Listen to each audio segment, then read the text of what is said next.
Hi guys, we're going to be talking about social media and how the spiral of silence effect found there affects our perception of and willingness to participate in politics and political discussion. So how engaged are people on social media? In 2012, the Pew Research Center found that 69% of internet users use social networking sites like Facebook, and 16% use Twitter. So all in all, 60% of internet users engage in some kind of social media. The center also investigated how civically and politically engaged these users are and found that 66% of them engage in some form of civic or political action on social media. They defined civic and political engagement by creating 8 categories of behavior, such as liking content that dealt with politics or social issues, reposting that content, posting their own thoughts on political issues, using social media to encourage others to vote, etc.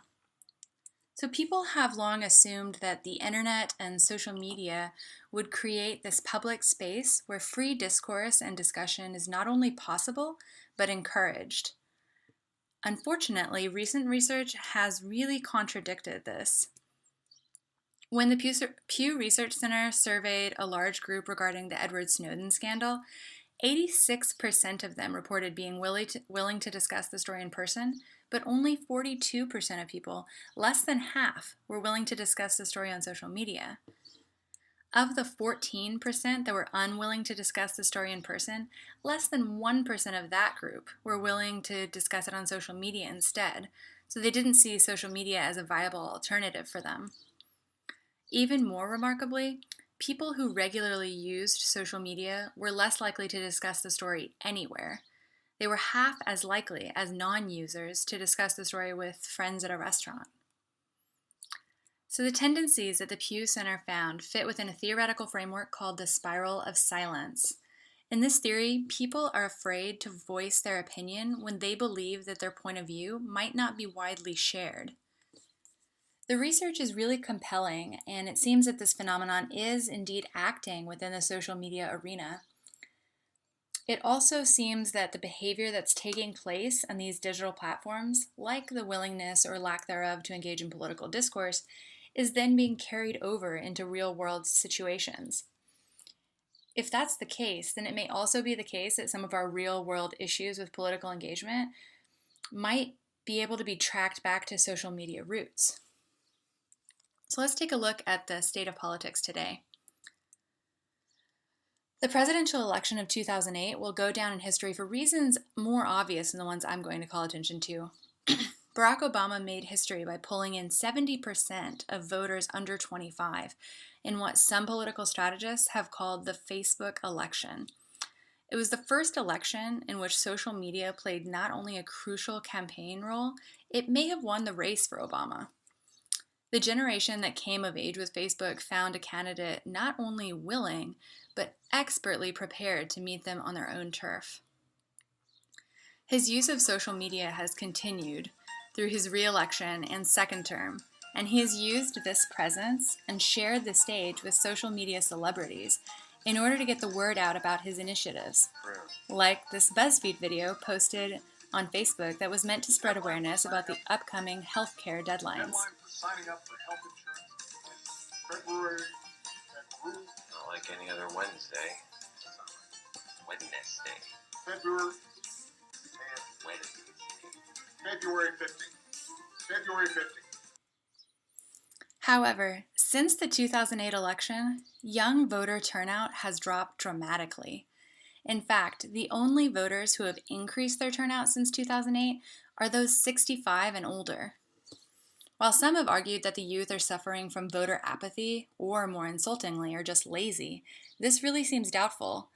The Associated Press reported in 2014 that people under 30 are actually more likely to volunteer and see it as a very important civic duty than their parents were. Instead, it really looks like there's a more complex play of cultural and social forces going on here. Young voters really look like they're at the mercy of this upheaval in the way that we're experiencing politics and the ways that we're experiencing disagreement. Let's take a look. So we can see that there's a really sharp uptick in young voter turnout from 2000 to 2004, And it's at this point that things slow down a little and get really interesting. So Facebook was launched in 2004 and Twitter 2 years later. So within 4 years of the advent of an entirely new kind of social networking, we see the election of a president whose widely publicized use of these tools made him what people called the first social media president ever. Right away, we have every other politician and political movement realizing that if they're not on social media in a big way, they need to be. In a very short time, what began as a way to connect with friends became a highly politicized environment with all sides trying to be the one with the largest audience and the most content. And then they all got something to talk about. Since the 2008 election and the Great Recession, an era of intense partisanship and non-compromise has begun. These years have been characterized by the introduction of new extreme groups like the Tea Party, polarizing social issues like immigration and same-sex marriage, and government shutdowns. In addition, the same group whose voting has dropped precipitously has been overwhelmed with student loan debt and bleak career outlooks in a way that no previous generations have been.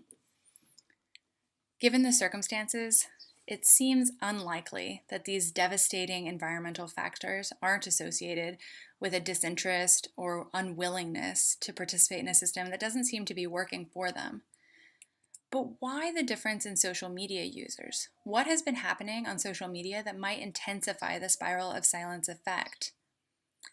Enter an historic concept that's seeing a new digital rebirth: public shaming. So social media has enabled a kind of mob behavior that has caused the near ruin of many who have stumbled into its focus. So while some of these people have started the ball rolling with inappropriate comments like Justine Sacco's infamous Africa tweet, the danger of being overwhelmed by negative comments and replies can come from much more mundane discourse.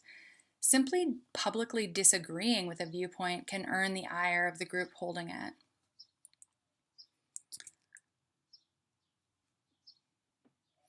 While clusters of opinion do obviously form, most people don't fall 100% into any one group. They hold a number of different beliefs and life experiences that inform their political discourse. So especially as extreme partisan viewpoints become more and more associated with government standstill and inaction, a growing number of people, especially young people, are being classified as independent thinkers. So here we have a drawing by statistician Rafael Irizarry. And we have a group here that identifies as democratic or liberal. And down here, we see a group whose common beliefs are more conservative. And right here, we have what Raphael calls the individual thinker. Most of this person's beliefs fall within the democratic mindset. They maybe disagree on one point. So if something is posted on social media about that one point, which our independent thinker believes the majority of his group supports, and he publicly disagrees, he stands the chance of the entire group treating him as though his entire point of view is in line with this one argument. And these fears aren't just personal fears anymore, as the spiral of silence has suggested in the past. This kind of mob mentality content goes viral very easily because people who jump on the bandwagon of shaming this person with retweets or comments saying how wrong they are usually praised for their actions and congratulated within the group. They're, seen as more complete members.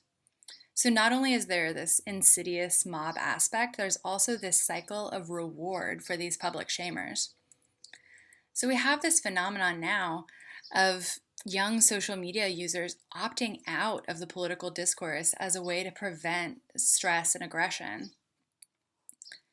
Attention has been called to the culture of public shaming, but until this volatile behavior changes, it's unlikely that political engagement on social media is going to increase amongst a generation that really seems, more than anything, to want to avoid the open aggression that they witness in government and online every day.